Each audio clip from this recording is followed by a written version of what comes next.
Kitchen 101.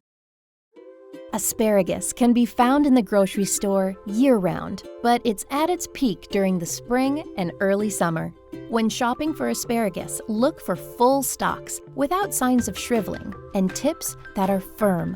When you get home from the store, trim the bottom of the stalks. Place the bunch of asparagus upright in a glass with a bit of water in the bottom.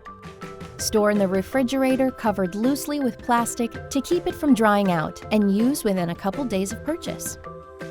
To prepare asparagus, rinse it with cool water to remove any sandy grit. The ends are tough and fibrous, so bend the asparagus until the stem end snaps at its natural breaking point. You can also snap one piece as a guide and simply cut the remaining stalks to the same size using a knife.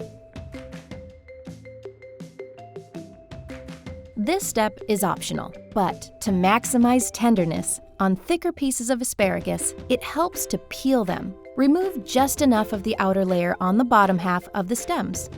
Speaking of peeling, a fun way to serve asparagus is in ribbons, like shaved asparagus salad. Trim the stem ends and then use a peeler along the length of the stalks to form long, thin pieces.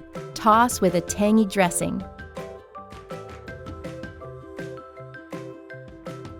Salad is a great way to serve asparagus raw.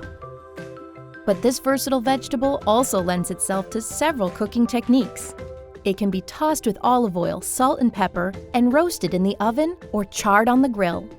Asparagus spears can be steamed and served with hollandaise sauce, or it can be served as an appetizer.